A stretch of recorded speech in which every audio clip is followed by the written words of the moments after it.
Hello, Canucks fans. My name is Chris Faber, and welcome back to another episode of the Canucks Insider Podcast.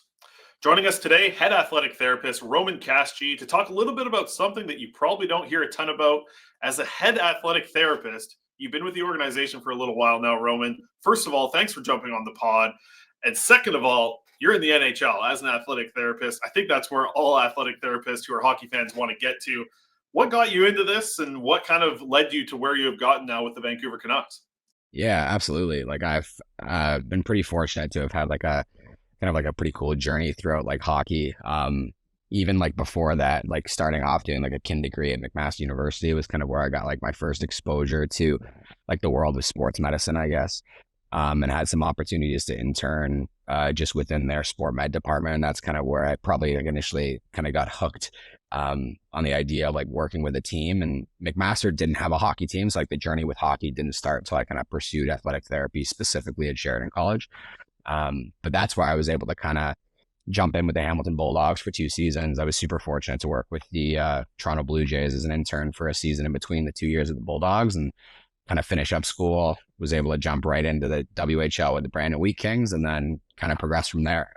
Was able to, I guess, very much so, like be very grateful for the fact that I've got like a lot of like really good mentors over the course of this journey that have really kind of shaped how I've gotten to here. I think that's like the biggest piece of it all is I had a lot of people like willing to kind of go to bat for me, just to teach me like kind of the lay of the land of what it takes to kind of be an athletic therapist and what it takes to like work within hockey. Cause then that's like a pretty big piece too. There's obviously all these like hard skills you need to know. You look at in school, they teach you how to like tape ankles and assess a shoulder and all these things, but like knowing how to like talk to a coach and all that type of thing is like also super important. So I was fortunate to kind of be able to kind of go on this path that taught me like all of the hard skills and the soft skills. And then after my year in Brandon, kind of got the call from Ryan Johnson about a potential opening with the Utica Comets back when Vancouver's AHL affiliate was still out that way, and jumped on it and kind of started there for 2 years and 2 very COVID filled years. So it was kind of, I don't know if I got like the full Utica experience. But yeah, I was able to make my way to Abbotsford for 2 years and then Vancouver going into year 3 here. So it's been pretty special for sure. Yeah, I think that's interesting. Just jumping in, and I don't really want to know all the stuff that you had to go through during COVID. That must have been difficult in your specific Yeah. position. And we don't really want to bore the listeners with that either, because that's just must have been an absolute mess for you to go through. But let's talk about coming to Abbotsford, though.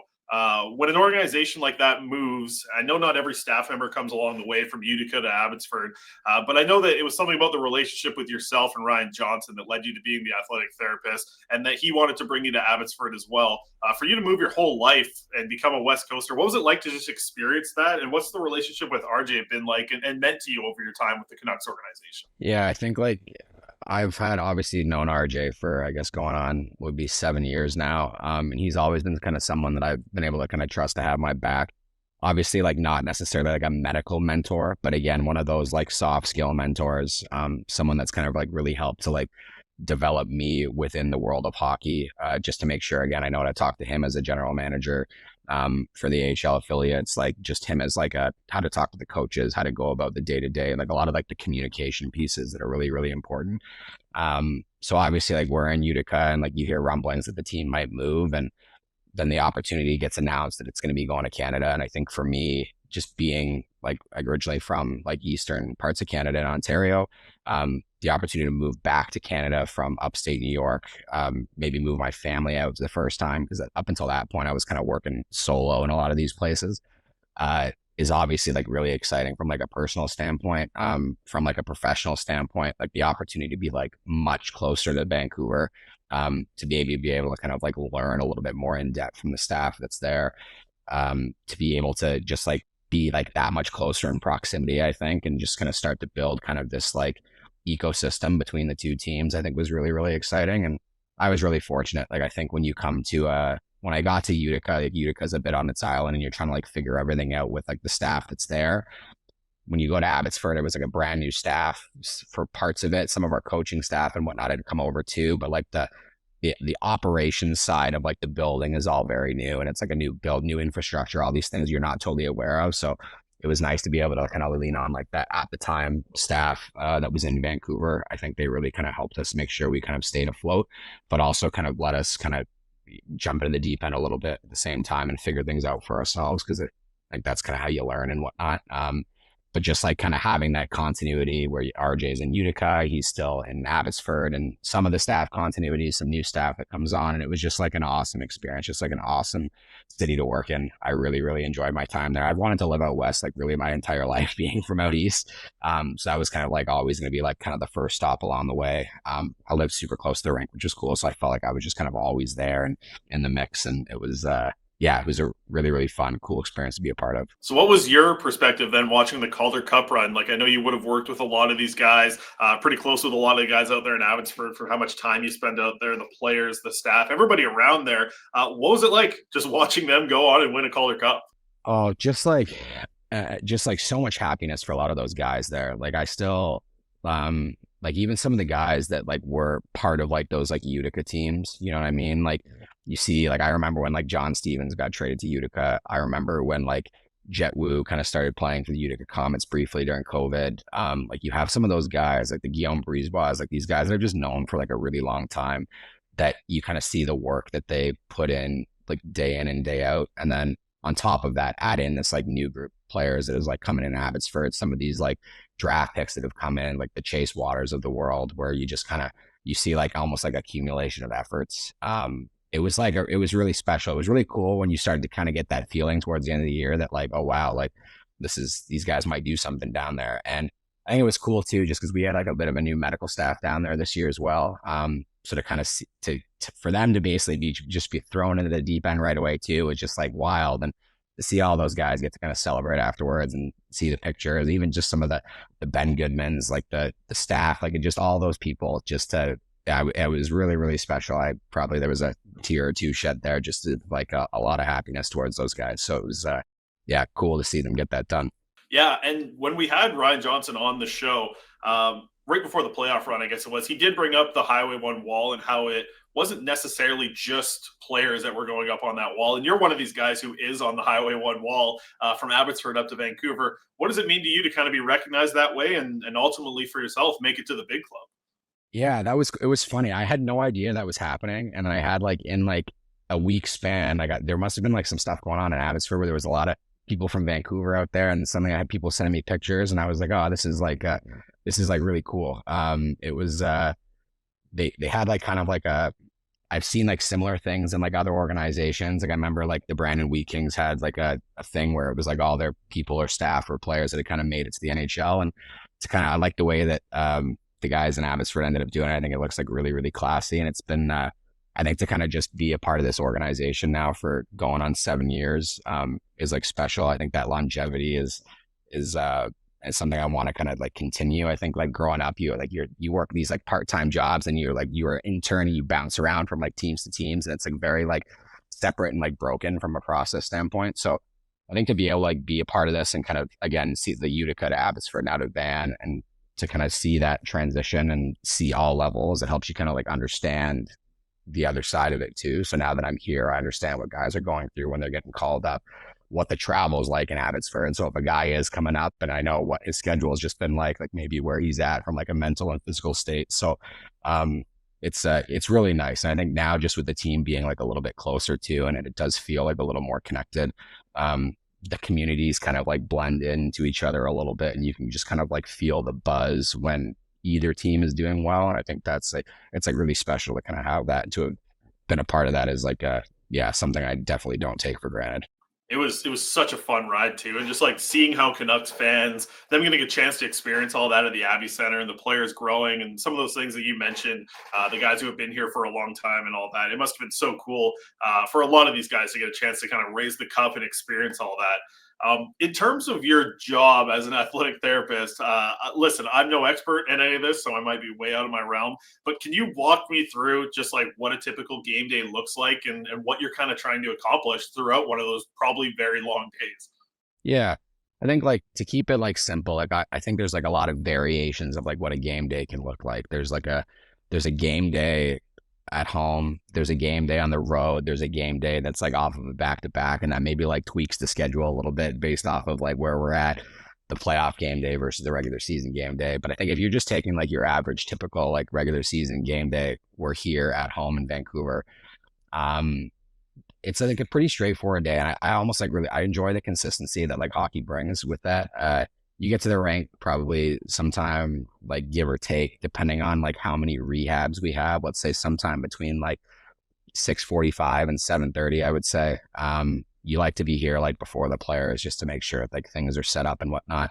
And we like to make sure that you bring the injured guys in earlier with the help of some of our other staff. Like we have Graham Poole, our physiotherapist, that kind of like spearheads a lot of the management of some of these like long-term injured cases. And you get those guys in to make sure they're getting their treatment, getting what they need. Typically, like the injured ice is before the rest of the guy goes on.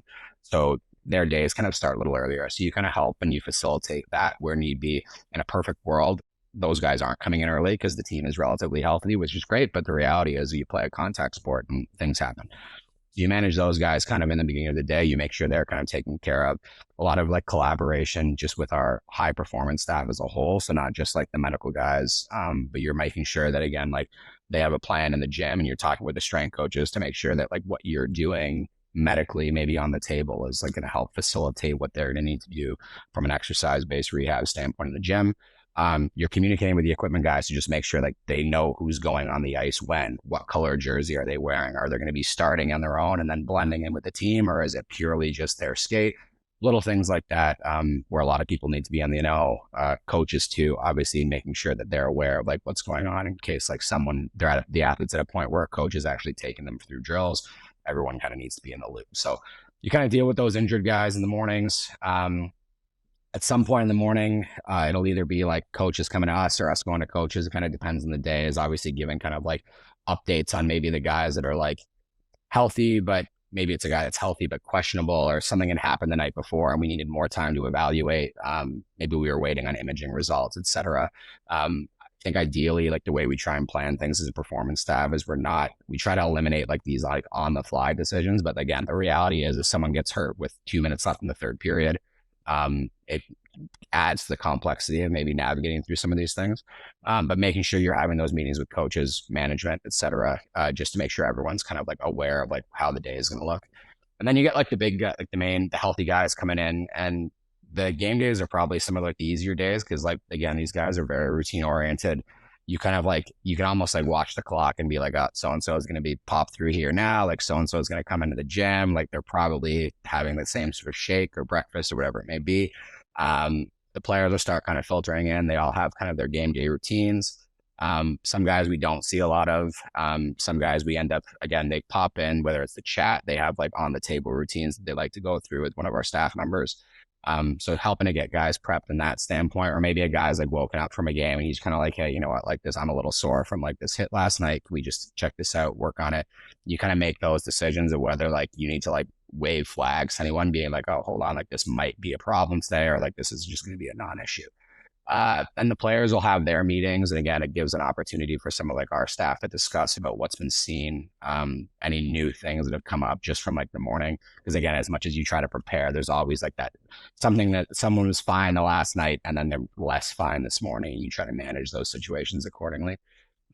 So we have kind of, again, some of our own discussions. And then again, players are doing their prep work, their activation work, and prepping to get on the ice for morning skate. We make sure that we have some staff members on the bench just from a medical standpoint, just because the reality is guys can still get hurt in morning skate, puck sticks, broken teeth, like these things happen. So we make sure we're prepared in that standpoint, and then guys will slowly start filtering out the ice. Maybe they have some like post skate prep work that they want to do on a game day, treatments, things like that, just recovery based things before they head home. And then sometimes by as soon as like noon, like the players can kind of like disappeared and they're all getting ready and sleeping and doing what they want to do to kind of get on and make sure they're going to be able to perform tonight. And that's where it kind of gives us like a little bit of time to, I call it like kind of like the decompress time, where again, we'll maybe have like a quick touch point of like, hey, anything again coming out of morning skate? No, great. Okay, we have like a staff meeting at 3:30 every day where we kind of do like a big rundown of all of our players and staff and personnel. But you kind of get, say, let's call it from like 12:30 till 3:30ish kind of, again, that like decompress, like maybe some time to exercise, because again, it's like long season. You want to make sure that you're staying like healthy and doing what you need to do. Like we're eating lunch. It's my dog walking time, truthfully. So I'll try and go home, take my dog for a walk, get outside. I mean, I often in Vancouver, it's rainy, so that can be a little challenging, but maybe sneak in some stun if you get that opportunity.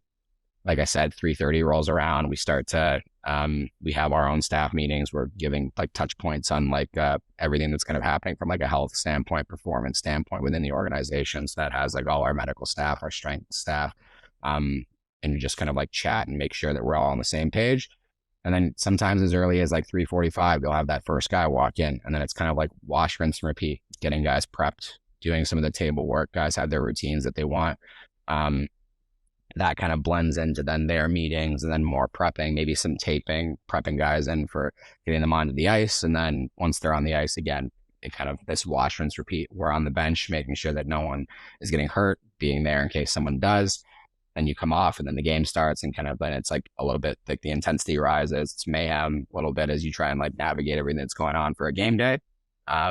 Game happens, you're dealing with guys maybe in between periods or responding to injuries if they do happen. And then post game, again, any sort of post recovery type stuff we need to do, injury assessment, management, things like that.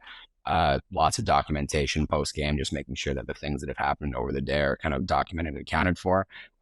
Sending out injury reports post game, just to ideally very clean, but again, contact sport, these things happen. Sending out injury reports, having those discussions with coaches and management post game, like face to face, just giving them updates, which is like especially important if we're going to be like leaving, or maybe again, I'm keeping tabs on Abbotsford's schedule, and like Abbotsford's going to be going on a road trip. And you're like, oh boy, like if we're going to need to potentially call someone up, but they're about to fly, like you need to make sure those conversations are had like really, really fast, just so they can either like hold a guy back or make sure that we get a guy in town in time before they fly, maybe to like Laval, for instance. And then suddenly from just driving up the road, they're already in Quebec, and it's just like very complicated that way. And then I head home, ideally before midnight. That would be like sometimes earlier, depending on how fast the game goes. But again, you get a game that's a little bit rougher, some penalties, some scrums, and they last a little longer, and it maybe delays your night a bit. But that's kind of like in a very large hazelnut shell, let's call it. That's the kind of a game day. I like how that's the simple version. When you started talking about that, what's going on Yeah. in a day there, it's Yeah. those back to backs must just be a hell of a ride for you guys. I was watching YouTube the other day, and Joey DeCord had a vlog, and he was talking about how in his summer he's working with performance team and how it's really unlocked parts of his game. I think he was talking about how the hips have made such a difference, just something that different that he's doing in the off season. So I'm a little curious how you work with, whether it's a young guy or a veteran, like just somebody in the NHL, them kind of looking to get to that part of their game, whether it's in the off season or during the season, to kind of unlock more for you to be kind of at the top of your field with an NHL team in your role. You guys must have to stay ahead of everything and just kind of understanding what are the things that you need to do to get these professional athletes to the next level. How do you stay ahead of everything and kind of find new ideas to help bring to these players here? I think if I look like kind of like give our credit to like our director of high performance here a little bit, like Alex Trinka. I think he does like a really good job of empowering us to kind of like stay in the know and to like be asking questions and to be like lifelong learners. I think that because you need to kind of be able to ask these questions to these athletes, whether they're seeing something on TikTok or whether, again, they have like a coach or a therapist or whoever it may be back home that's telling them something. You want to be able to kind of like read and react and have those kind of conversations, be able to kind of give them the guidance they need. I think like there's a couple probably different ways like we go about this. Like I think the development camps are like a fantastic opportunity. You see these kids in like the earlier, more malleable years of their life, sometimes for the first time if it's a new draft pick. And they go through these like pre-participation medical exams, and we take them through these like thorough assessments and checking ranges of motion and things like that, and then watching them on the ice. And you can kind of like get the feedback from the coaches and the strength staff of like what they need, and then kind of come up with a collaborative plan. And you can start to kind of like educate, because there's still these like junior athletes. You can kind of educate and be like, okay, like what do you potentially need? Where can you maybe make some gains right now? How can you take care of your body so you're not necessarily worried about maybe making some of these gains later because you're being proactive about these things? Just all things I think with just as a staff we talk about. And then I think like secondly, when you have like your NHL group already, they as a group, like again, they all have their own people that they work with outside in the summers. Like not a lot of the guys are just like staying here full time, and being like very open-minded in terms of like collaboration with like be it local experts within that they've met within their field, and trying to like learn that way too and make sure you're working with those people. I think as like an athletic therapist, like one of our jobs is to have like a lot of breadth and like scope of practice. Like we have to know a lot about a lot of different things. And I have like areas that I consider myself like expertise in, but I can't be like an expertise in like all things human performance. It's just like it's unheard of. It's impossible.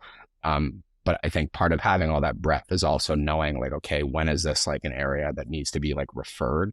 When do I need to rely on potentially like another expert? And maybe that expert's like on our staff too. Like we're very lucky. We have like a very diverse staff in here too that allows us to like catch a lot of these problems. But I think it's cool again when players go home and they figure things out. It's exciting. If a guy comes to you and he's like, "Hey, I started doing this off season. It like really helps." Like, okay, great. Let's try and build on that. Let's do that. And that's kind of, I guess, how we would kind of approach things as a staff here. Yeah, and I have to ask about the emergency situations that can happen in the game of hockey. We know how fast the game is. We've seen some things over the years here, and man, like that's your area right there. Like that's crazy to me. That's the scariest part I have to imagine of your job, just personally from looking at it here. When things like that happen during a hockey game, how do you prepare, knowing that you're kind of first hands on here in a situation like that? Yeah, I think there's like a lot. It's funny because that's like kind of the part of the job that like no one really sees. Like often I'm just kind of standing on the bench with my arms crossed, maybe handing guys towels, you know what I mean? Like it seems like very like nonchalant, like sometimes maybe on the bench. But the reality is when those like emergent type situations happen, that's when it kind of becomes this very like collaborative, this very like pre-orchestrated event of making sure that all the staff members involved, and that's like our medical staff directly, that's our team physicians, that's the emergency physicians that work at the game, that's the paramedics that we have. And a lot in order to like have that work as a well-oiled machine in a game, there's like a lot of like practice that goes into it. That's like the monthly practice that we have when running these like emergency action plan scenarios with our we have like this like local firefighter liaison, as well as like our ER docs, that will like come in and basically like rep out scenarios with us, and we'll go through again like those hard skills of like spine boarding, CPR, all these things, and in various positions and locations on the ice, just to really, really make sure that we're prepared for those in-game situations. Because the reality is like guys are gonna like sprain ankles, guys are gonna hurt their knees and shoulders and things like that. But those are the ones you're going to hear from. It's these like emergency type situations that we really need to be kind of on the ball for. And I think the league does a great job of just like requiring that, again, people have certain certifications. We have league meetings in the summer where they recert these things for us. And our staff, I think, does a great job of kind of staying up to date on these things and just like practicing and practicing and practicing. I think it was, I mean, unfortunate because sometimes these emergent situations do happen, but it was really cool. Actually, back in Abbotsford, there was a situation where the players had kind of like came in as we were at the tail end of one of our practices, and we were practicing a certain scenario, and we ended up having that scenario on the ice within like a week. And one of the players came in and they were like, "Wasn't that when you guys were like practicing on the ice the other day?" And I was like, "Yeah." And the guy was just like, "Thanks." Like and that's kind of, again, a lot of those things that kind of maybe go unnoticed, but I think it's really important because you see these guys will bring their kids around the rink and their families, and there's so much more than just like hockey players. And I think when you see that, it's almost like more motivating to make sure that you're keeping these guys safe and going through that practice. I have to imagine that's one of your favorite parts of the job, just kind of understanding the behind the scene parts with the guys, and they're hockey players and you're there to make them good hockey players. Yeah. But getting a chance to get to know them and kind of know their family, it must be a cool part of your job. Yeah, absolutely. Like I always love when like the families come around and you get to again realize that these guys are like the top 1% of the 1%. They've worked so hard to get where they are. And they're doing it for somebody, you know what I mean? Like they have people in their corners too. And I think we're all kind of trying to get to this common goal. And I mean, they're the catalyst. They're the ones on the ice doing all the hard work and like really sacrificing their bodies for like the organization in the city. But just being like even if it's just like this small of a part of just trying to kind of help them out and help them fulfill like their dreams and their goals, I think is super special. It's super humbling. So yeah, like very grateful. And that's, yeah, easily one of the highlights of the job for sure. So I've got a couple kind of weird ones to ask here. Just from talking to people over the years, I've heard stuff of like goaltenders losing like 10 pounds of sweat in a real game. Is that a real thing, or how do you combat that? I would say like there's probably some variance to that number, but goalies are typically the ones that lose weight. I think it's probably a combination of a lot of things in terms of their like they're wearing like a lot bulkier, like and more equipment.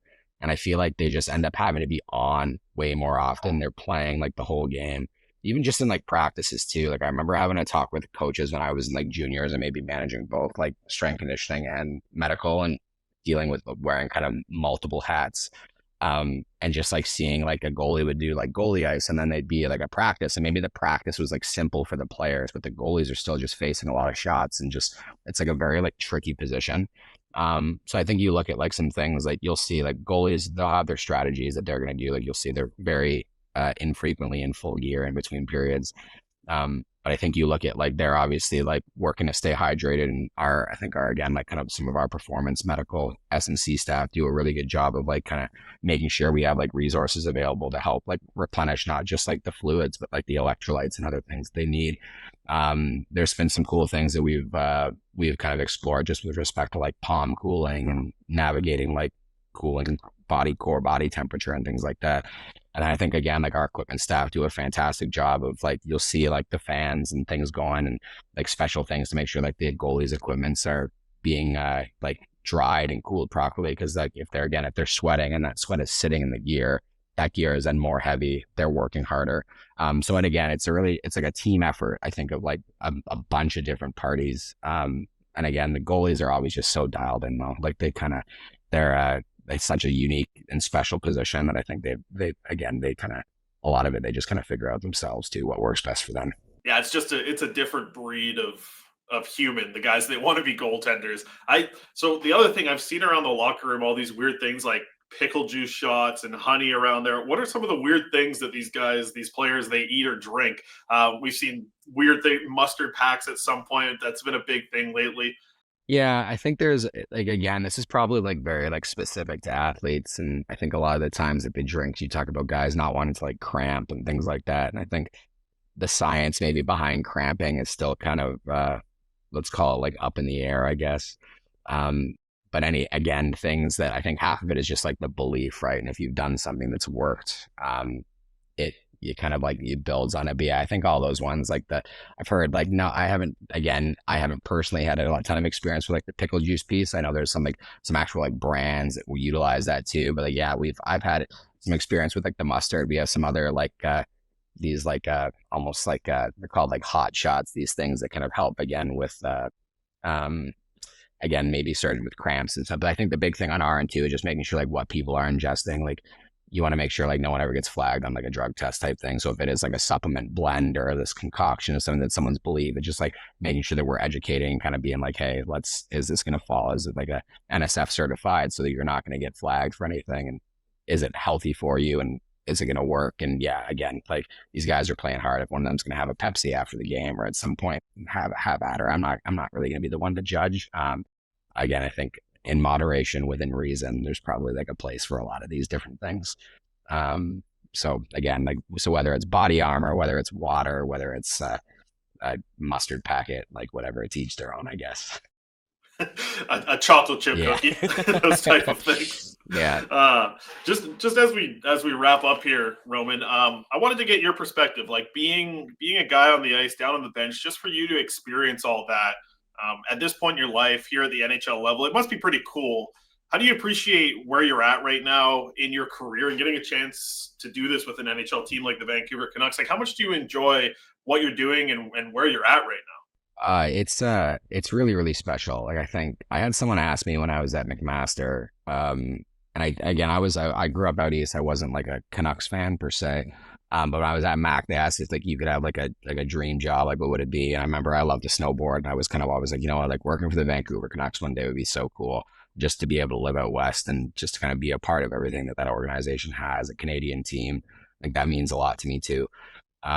So when kind of things happened and like the opportunity came up in Utica, I was like, holy Christ, like this is really cool. Like this is like who'd have thought, you know what I mean? And then you try, it's like very motivating, I think, to want to again like be a part of like the culture and like the history of like this team, especially coming from Utica to Abbotsford to here. And again, like it's very, very humbling. It's very, very cool to be a part of it. And like, it never gets old, like kind of walking out the tunnel on a game day and just kind of being able to kind of like see all the fans. And even just like, I remember listening to so many of like our players talk about like the playoff run 2 years ago with like the towels, and just being able to like experience that was just like mind boggling, for lack of a better word. So yeah, I think it's just like a really, really cool. It's fun. I definitely like don't take it for granted. It's fun to be kind of a part of this community and live out on this side of this beautiful, beautiful part of the country. And to work with just like a lot of really great people too. You see like the history. I think it's very cool that like retired athletes, you think of like the Sedins are still like very, very involved. I feel like a lot of our staff again have been involved in one way or another and have still kind of found their way back. And it's yeah, it's special. It's a special place to be. It's a lot of fun. And yeah, like really, really looking forward for this year to get started. In your kind of area of staff as well, and watching how everything went for Patty O'Neill last year, to see him have the season kind of send off that we all know he deserved, I'd appreciate kind of hearing it from your perspective. Like, I'm kind of curious, what was it like to see how everyone in the organization came together for his departure? It seemed like it was a pretty cool moment to experience.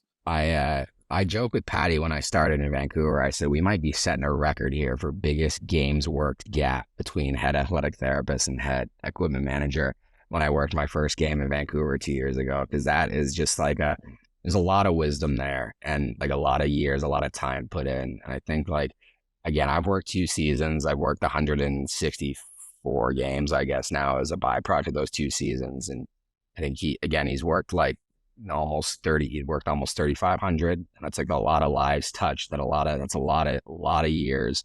That's starting at like a really young age too, and just like absolutely grinding and sacrificing a lot. So I think for me, it was like really special that he was able to have that kind of send off. You know what I mean? Like it's something that's like so deserved. Just as like a really, really kind human. And he's going to be missed around here. But again, I think he's done a good job of like setting the organization up for success with like the current equipment staff that we have. Again, some just like really, really good people.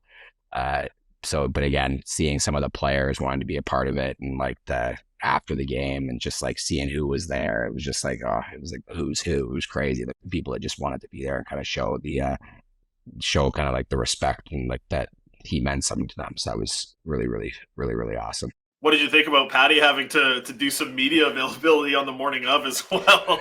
You guys in the locker room, like, you had to go up in the front and do all that. You guys must have had some fun bugging him about that. I'm sure he was well prepared, being probably a fly on the wall in the dressing room for many years. He kind of knew what to say, get pucks deep and all that, dump and change, all that fun stuff. So yeah, yeah, I'm sure he did good. This was awesome, Roman. I hope it's kind of interesting to go down a little bit of a different perspective of things, of kind of what you guys do down there on the bench and behind the scenes Absolutely. and everything. I hope some people learned this and hopefully enjoyed this conversation. Appreciate you taking a bunch of time, and I know you got a lot coming up here with training camp, so I appreciate you taking all this time with me here on the podcast, and thanks so much for joining me. Yeah, absolutely. Thanks for having me. I'm sure we'll chat soon.